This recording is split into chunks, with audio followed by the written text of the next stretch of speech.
Hello மக்களே, welcome back to YouTube channel. So இந்த video பதிவில் என்னோடய சண்டே சமையல் விலாக் தான் நீங்கள் பார்க்க போகிறீங்க. ஸோ டெய்லியும் ஸ்டடி விலாகே போட்டு கொஞ்சம் போர் அடிச்சிருச்சு. ஸோ இன்றைக்கி என்னோடய சண்டே ஸ்பெஷல் நான் என்ன ப்ரிப்பேர் பண்ணேன் வீட்டில் அப்படிங்கிறத உங்களோட ஷேர் பண்ணிக்கிறேன்.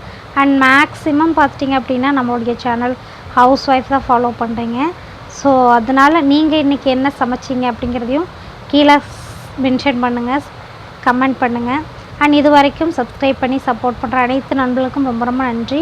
அண்ட் இது வரைக்கும் நம்ம சேனலை இப்போ தான் ஃபஸ்ட் டைம் பார்க்குறீங்க அப்படின்னா என்னோடய பேர் பூர்ணிமா.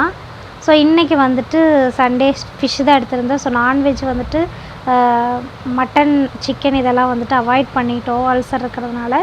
ஸோ மீன் வந்துட்டு சேர்த்துக்கலாம். பட் அதுவும் பார்த்துட்டிங்க அப்படின்னா குழம்புல போட்ட மீன் தான் வந்துட்டு சாப்பிடணும் அப்படின்னு சொல்லிட்டு ஃபிஷ்ஷு தான் இப்போது கண்டினியூஸாக சேர்த்திட்ருக்கோம் உடம்புல.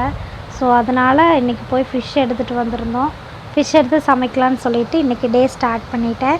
ஸோ அதுதான் உங்களோட ஷேர் பண்ணியிருக்கேன். மீன் எடுத்துகிட்டு வந்து அது வந்துட்டு உப்பு மஞ்சத்தூள் போட்டு நல்லா வாஷ் பண்ணி வச்சிடணும். வாஷ் பண்ணி வச்சுட்டு அரைக்கிறதுக்கு பார்த்துட்டிங்க அப்படின்னா வெங்காயம், தக்காளி, மல்லி, கொஞ்சோண்டு சோம்பு, இந்த மாதிரி சின்ன சின்ன விஷயங்கள்லாம் சேர்த்து தேங்காய் வந்து கொஞ்சமாக போடணும். அப்போ தான் மீன் குழம்பு சூப்பராக இருக்கும்.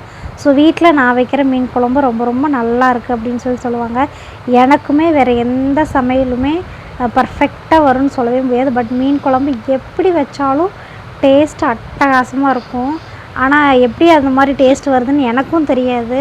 இதே மட்டன் சமைக்கிறேன், பருப்பு குழம்பு, சாதாரண பருப்பு குழம்பு கூட எனக்கு கேவலமாக தாங்க வரும். எப்படி சமைச்சாலும் நல்லாவே இருக்காது. ஸோ ஏதோ ஒரு நாள் அதிசயமாக நல்லா இருக்கும்னு சொல்லுவாங்க. ஸோ இன்றைக்கி பார்த்துட்டிங்க அந்த மாதிரி தான் அரைச்சி வச்சுருக்கேன். ஸோ இந்த மாதிரி யாருக்கெல்லாம் வீட்டில் வந்துட்டு நல்லா சமைப்பீங்க அப்படிங்கிற கமெண்ட் பண்ணுங்கள். ஸோ எனக்கு சமையல் சுத்தமாக வராது. அப்படியே செஞ்சாலும் ஏதோ ஒரு சில டைம் தான் பார்த்துட்டிங்க அப்படின்னா நல்லா பக்குவமாக செய்வேன். பட் மீன் குழம்பு ரசித்து செய்வேன். ஸோ அந்த மாதிரி தான் நான் செஞ்சுருக்கேன். ஸோ அரைச்ச விழுது வந்துட்டு வாணலியில் போட்டுட்டு அது கூட புளி, ஒரு ஃபுல் லெமன் சைஸ் புளி எடுப்பாங்கள்ல, ஸோ அந்த மாதிரிலாம் எடுக்க மாட்டேன். ஒரு 4 பழம் தக்காளி பழம், குட்டி குட்டி பழம் சேர்த்துருக்கேன். ஸோ அது கூட பார்த்துட்டிங்க அப்படின்னா புளி கொஞ்சமாக ஆவரேஜாக இருக்கக்கூடிய அளவுக்கு, நம்மளுடைய புளிப்பு சுவை தெரியும் இல்லையா, அந்த அளவுக்கு வந்துட்டு புளி சேர்த்தா போதும். ஸோ நான் ரொம்ப புளிப்பாலாம் சேர்த்து சமைக்க மாட்டேன். பார்த்துக்கோங்க, நான் எடுத்துருக்கிற அளவு பாருங்கள், இதுதான் புளி. ஸோ இதையே வந்துட்டு நல்லா சக்கையாக புளிஞ்சு எடுத்துருவேன். ஸோ எந்த அளவுக்கு டேஸ்ட் பார்த்துருவேன். புளி கரைசல் விட்டுட்டு அதுக்கப்புறம் டேஸ்ட் பார்ப்பேன். புளி வந்துட்டு கரெக்டாக இருக்கா, செட் ஆகிருக்கா அப்படின்னு சொல்லிட்டு நல்லா இருந்துச்சு அப்படின்னா விட்டுருவேன். எங்கள் வீட்டில் வந்துட்டு ஹஸ்பண்டுக்கு புளி நிறைய விடணும், அப்போ தான் பிடிக்கும். எனக்கு வந்துட்டு புளிப்பு ஜாஸ்தியாக இருந்தால் பிடிக்காது. ஸோ புளிக்குழம்பு மாதிரி ஆயிரும் அப்படிங்கிறக்காக புளி மீடியமாக மாட்ரேட்டாக விட்டுருவேன். இன்றைக்கி வந்துட்டு நான் கட்லா தான் மேக்ஸிமம் கட்லா எடுப்பேன். அண்ட் மத்தி மீனும் எடுப்பேன். மற்றபடி வேறு எந்த ஃபிஷ்ஷும் அவ்வளோவா நான் எடுக்கிறதில்ல. வீட்டில் சிஸ்டர்ஸுக்கு பார்த்துக்கிட்டிங்க அப்படின்னா இது நெய் மீன் தான் ரொம்ப பிடிக்கும். எனக்கு வந்துட்டு கட்லா, மத்தி ரெண்டுமே நல்லாயிருக்கும். பாறை வந்துட்டு தம்பி சின்ன பையனை குழந்தையாக இருக்கும்போது அதில் முள்ளே இருக்காது இல்லையா. ஸோ ஃபஸ்ட்டு டைம் ஃபீட் பண்ணுறதுக்கு தம்பிக்கு பார்த்துட்டிங்க அப்படின்னா பாறை மீனில் தான் ஸ்டார்ட் பண்ணேன். ஏன்னா அதில் வந்துட்டு முள் இருக்காது அப்படிங்கிறதுனால அதை வந்துட்டு நல்லா தோசைக்கல்லில் போட்டு சுட்டு தம்பிக்கு கொடுப்பேன். ஸோ இப்போவும் அந்த மாதிரி தான் மீன் குழம்பு மசாலா ஆட் பண்ணுறேன். நான் ரொம்ப இந்த எண்ணெயில் போட்டு பொரித்து இந்த மசாலா ஐட்டம்ஸ் எல்லாம் சேர்த்து முட்டை, இஞ்சி பூண்டு விழுது இந்த மாதிரிலாம் போட்டு பொரித்து கொடுப்பாங்க இல்லையா. ஸோ அந்த மாதிரி நான் மேக்ஸிமம் செய்கிறதில்ல தம்பிக்கு. ஸோ எப்படி செய்கிறேன் அப்படிங்கிறதையும் கொடுத்துருக்கேன். ஸோ இந்த மாதிரி குழந்தைங்களுக்கு செஞ்சு கொடுத்தீங்க அப்படின்னா ரொம்ப ஹெல்த்தியும் கூட. ஸோ நிறைய மசாலாஸ் ஆட் பண்ணி அது வந்து ஸ்டொமக் பெயின் வந்து அந்த மாதிரி நான் சமைச்சு கொடுக்குறதே இல்லை. ஸோ மாங்காய் பீஸ் ரொம்ப மேண்டட்டரின்னு சொல்லுவாங்க. ஸோ கண்டிப்பாக மாங்காய் பீஸ் போட்டோம் அப்படின்னா அதோடய ஃப்ளேவர் உள்ளே இறங்கும்போது குழம்பு இன்னுமே சூப்பராக இருக்கும். ஸோ நான் வந்துட்டு எல்லாம் கொதித்ததுக்கப்புறம் மீன் போட்டு இறக்க மாட்டேன். எல்லாமே வந்துட்டு வாணலியில் கூட்டி வச்சுருவேன். மசாலா, உப்பு, புளி, மாங்காய் தூள், ஃபிஷ்ஷு எல்லாமே டோட்டலாக ஆட் பண்ணிடுவேன். தண்ணி எந்த அளவுக்கு வேணும் அப்படிங்கிறதையும் பார்த்து ஃபுல்லாக ஆட் பண்ணிடுவேன். ஃபுல்லாக ஆட் பண்ணிவிட்டு ஃபைனலாக எடுத்து மீன் துண்டு எடுத்து போட்டுருவேன். மீன் வந்துட்டு எனக்கு வெட்டுனா தலை எனக்குன்னு சொல்லுவாங்கள்ல, அந்த மாதிரி எனக்கு தலை வந்து ரொம்ப ரொம்ப பிடிக்கும். ஸோ அதில் இருக்கிற இது வந்துட்டு கொழுப்பு ரொம்ப டேஸ்ட்டாக இருக்கும். எனக்கு ரொம்ப ரொம்ப பிடிக்கும் தலை. ஸோ தம்பிக்கு பார்த்துட்டிங்க அப்படின்னா ஒரு 3 மீன் துண்டு வந்துட்டு தனியாக அவனுக்கு ஃப்ரை பண்ணி கொடுக்குறக்காக எடுத்து வச்சிட்டேன். ஸோ எங்களுக்கு வந்துட்டு குழம்புல போட்ட மீனே யூஸ் பண்ணிக்கலாம் அப்படின்னு சொல்லிட்டு தம்பிக்கு மட்டும் அவனுக்கு ஃப்ரை பண்ணி கொடுத்தா தான் அம்மா எனக்கு ஃப்ரை பண்ணி கொடுங்க அப்படின்னு தான் கேட்பான். ஸோ அதனால் அவனுக்கு ஃப்ரை பண்ணி கொடுத்துர்லாம் அப்படின்னு சொல்லிட்டு தனியாக எடுத்து வச்சுட்டேன்.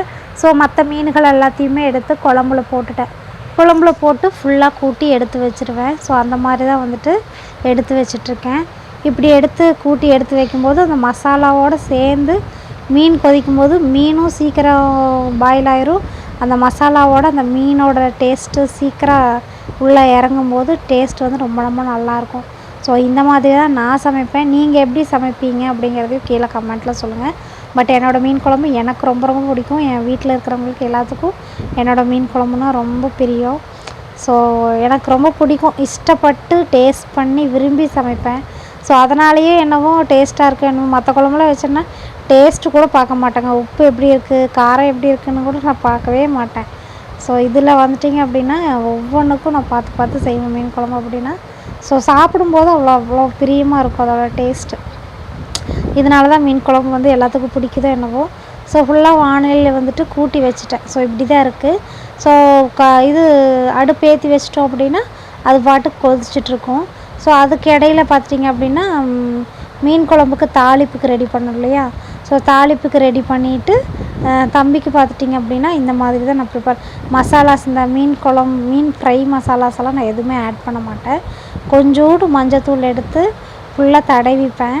ஃபுல்லாக தடவிட்டு அது கூட பார்த்துட்டிங்க அப்படின்னா உப்பு கொஞ்சம் கல்லுப்பு போட்டு ஃபுல்லாக தடவி வச்சிட்டோம் அப்படின்னா கொஞ்சம் நேரம் ஊறிடும். ஸோ ரொம்ப நல்லாயிருக்கும். இதை வந்துட்டு வாணலியில் போட்டு எடுக்கும்போது ரொம்ப ரொம்ப நல்லாயிருக்கும். குழந்தைகளுக்கு இந்த மாதிரி செஞ்சு கொடுங்க. அதுக்காக வந்துட்டு மீன் ஃப்ரை மசாலா போட்டு வாணலியில் நிறைய எண்ணெய் ஊற்றி பொரித்து இந்த மாதிரியெல்லாம் வந்து பழக்கப்படுத்தாதீங்க. நான் வந்து தம்பிக்கு அந்த மாதிரி பழக்கப்படுத்துறதில்லை. ஸோ முடிஞ்ச அளவுக்கு ஹெல்த்தியாக எந்தெந்த விஷயத்த ஹெல்த்தியாக கொடுக்கணுமோ அந்தந்த விஷயத்த ஹெல்த்தியாக கொடுக்க ட்ரை பண்ணிட்டு தான் இருக்கேன். ஸோ இது வந்துட்டு நான் தாளிப்பு ஏன்னா ஃபுல்லாமே பச்சையாக எல்லாமே கூட்டி வச்சாச்சு இல்லையா. கடைசியில் பார்த்திங்க அப்படின்னா வெங்காயம் பூண்டு இதெல்லாம் வந்து நிறைய போட்டு தாளித்து அந்த வாணலியில் கொட்டிட்டோம் அப்படின்னா சூப்பராக இருக்கும். ஸோ இந்த மாதிரி தான் வந்துட்டு தாளிப்புக்கு நான் ரெடி பண்ணியிருக்கேன். ரெடி பண்ணிவிட்டு கருவேப்பிலை இல்லை. ஸோ வீட்டில் இருக்கிற மரத்துலேயே போய் உருவிட்டு வந்துட்டேன். ஸோ கிராமத்தில் இதுதான் பெனிஃபிட். தேவையான விஷயங்கள் எல்லாமே வீட்டிலையே வச்சுருப்போம் இல்லையா. ஸோ அந்த மாதிரி வீட்டிலையே உருவி தண்ணி ஊற்றி வச்சுருந்தேன். காலையிலேயே தண்ணி வந்துருச்சு. ஸோ காலையிலையும் தண்ணி எடுத்து எல்லாமே நிறச்சி வச்சுட்டேன். ஸோ ஒரு ஈவினிங் போல் தான் துணி துவைக்கணும். காலையிலேருந்து வேலை கொஞ்சம் ஹெவியாக இருந்ததுனால எந்த வேலையும் கம்ப்ளீட் பண்ணல. இன்றைக்கி ட்ரெஸ் வாஷு அண்டு நான்வெஜ் எடுத்து சாப்பிட்டுட்டு இன்றைக்கி கொஞ்சம் ரெஸ்ட்டு. தம்பியும் வந்துட்டு ஸ்கூலுக்கு போகாதனால வீட்டில் தான் இருக்கான். படிக்கிறக்கே விடலை, விளையாடிட்டு இருக்கான். இப்போ கூட ஆடியோ ரெக்கார்ட் பண்ணும்போது மேலே விழுந்து கீழே விழுந்து விளையாடிட்டு தான் இருக்கான். தனியாக போய் விளையாட மாட்டேங்கிறான். தனியாக இருக்கிறதுனால என் கூடயே தான் டைம் ஸ்பெண்ட் பண்ணணும்னு சொல்லிட்டு விட மாட்டேங்கிறான். ஸோ அதனால் பார்த்துட்டிங்க அப்படின்னா எதுவுமே இன்றைக்கி நான் ப்ரிப்பேர் பண்ணலை. ஸோ இன்றைக்கி ஒரு நாள் ரெஸ்ட்டு விட்டுடலான்னு சொல்லிட்டு விட்டுட்டேன். நாளையிலேருந்து ஸ்டார்ட் பண்ணிக்கலாம். இல்லை அப்படின்னா ஈவினிங்லேருந்து ப்ரிப்பரேஷன் ஸ்டார்ட் பண்ணிடுவேன். ஈவினிங் வந்துட்டு ட்ரெஸ் வாஷ் பண்ண வேண்டியது இருக்குது. துணி துவைச்சி போட்டுட்டேன் அப்படின்னா அடுத்து நைட்டு உட்காந்து படிக்க ஆரம்பிச்சிடுவேன். ஸோ தாளிக்கிறதுக்கு பார்த்துட்டிங்க அப்படின்னா கடுகு, கொஞ்சோண்டு வெந்தயம், அப்புறம் இது வெங்காயம் பூண்டு இதெல்லாம் வந்துட்டு கட் பண்ணி வச்சுருக்கேன்ல அதுவும் போட்டு நல்லா டீப் ஃப்ரை பண்ணிவிட்டு ஃபுல்லாக வாணலியில் எடுத்து கொட்டிட்டோம் அப்படின்னா மீன் குழம்பு சூப்பராக ரெடி ஆயிரும். ஸோ இன்றைக்கி இந்த வீடியோ பதிவு தான் நான் உங்களோட ஷேர் பண்ணியிருக்கேன். வீடியோ பிடிச்சிருந்துச்சி அப்படின்னா லைக் பண்ணுங்கள். நிறைய பேர் தொடர்ந்து சப்போர்ட் பண்ணிகிட்ருக்கீங்க. நம்ம சேனலை சப்ஸ்கிரைப் பண்ணியும் பார்த்துட்ருக்கீங்க. நிறைய நியூ சப்ஸ்கிரைபர் வந்துகிட்டே இருக்கீங்க. ஸோ புதுசாக பார்த்தீங்க அப்படின்னா சேனலை சப்ஸ்கிரைப் பண்ணிக்கோங்க. இது வரைக்கும் சப்ஸ்கிரைப் பண்ணுற எல்லா நண்பர்களும் என்னோடய வீடியோ பார்த்து ஏதாவது கேட்கணும் அப்படின்னாலும் கீழே கமெண்ட்டில் சொல்லுங்கள். ஸோ லைக் பண்ணுங்கள். லைக் பண்ணிங்க அப்படின்னா தான் வீடியோ வந்துட்டு ரீச் ஆகும். ஸோ அதனால தான் எல்லாருமே லைக் பண்ணுங்கள், சப்ஸ்கிரைப் பண்ணுங்கள், கமெண்ட் பண்ணுங்கன்னு சொல்கிறதுக்கு ரீசன் அதுதான். So thank you so much. Video வந்துட்டு போட்டு எல்லாருமே நல்ல ரெஸ்பான்ஸ் கொடுத்துட்ருக்கீங்க. ரொம்ப ரொம்ப ஹாப்பியாக இருக்குது. ஸோ கூடிய சீக்கிரம் நல்ல அனௌன்ஸ்மெண்ட் வந்துட்டு உங்களுக்கு கொடுக்குறேன். இப்போ மானிட்டைஸ் ஆயிடுச்சு. பட்டு அதுக்கு வந்துட்டு சேலரி வர்றதுக்குன்னு சொல்லிட்டு ஒரு க்ரிட்டீரியா இருக்கு இல்லையா? ஸோ அதுவும் நம்ம வந்துட்டு கிளியர் பண்ணிட்டோம் அப்படின்னா நமக்கு வர ஆரம்பிச்சிரும். ஸோ ஃபஸ்ட்டு டைம் யூடியூப்பில் வந்துட்டு அமௌண்ட் வந்துச்சு அப்படின்னா கண்டிப்பாக என்னோடய சப்ஸ்கிரைபர்ஸ்க்கு ஏதாவது செய்யணும் அப்படின்னு சொல்லி நான் பிளான் பண்ணியிருக்கேன். அதுவும் எனக்கு கமெண்ட் பண்ணி லைக் பண்ணி டெய்லியும் வந்துட்டு கமெண்ட் பண்ணிகிட்ருக்கிறவங்களுக்கு ஃபஸ்ட்டு ப்ரிஃபரன்ஸ். ஸோ அவங்களுக்கு வந்துட்டு கண்டிப்பாக ஏதாவது ஒன்று பண்ணணும் அப்படின்னு சொல்லி நினச்சிருக்கேன். ஸோ அதாவது நம்ம சேனலில் நிறைய பேர் டிஎன்பிஎஸ்சி ரிலேட்டட் தான் படிச்சிட்ருக்கீங்க. அது ரிலேட்டடாக ஏதாவது ஒரு கிவ் அவே மாதிரி கொடுக்கலாம் அப்படின்னு சொல்லி பிளான் வச்சுருக்கேன். ஸோ பார்க்கலாம் எந்த அளவுக்கு நம்ம வீடியோ நம்ம சேனல் ரீச் ஆகுது, அதில் ஏதாவது ஒரு பெனிஃபிட் ஏதாவது அமௌண்ட் நம்ம எடுத்தோம் அப்படின்னா ஃபஸ்ட்டு இதெல்லாம் ரீச் ஆன காரணமான உங்களுக்கு வந்துட்டு நான் கண்டிப்பாக ஏதாவது பண்ணிவிட்டு அதுக்கப்புறம் வந்துட்டு பார்க்கலாம் அப்படின்ட்டு இருக்கேன். ஸோ இந்த மாதிரி தோசை தவாவில் போட்டு லைட்டாக ஒரு 2 டேபிள் ஸ்பூன் எண்ணெய் விட்டால் போதும். அது விட்டோம் அப்படின்னா நிறைய எண்ணெய் போட்டு வாணலியில் கொதிக்க வச்சு பொரிச்சு கொடுக்கணும்னு அவசியம் இல்லை. இந்த மாதிரி 2 ஸ்பூன் எண்ணெய் விட்டு அதில் திருப்பி போட்டோம் அப்படின்னா நல்லா வெந்துடும்.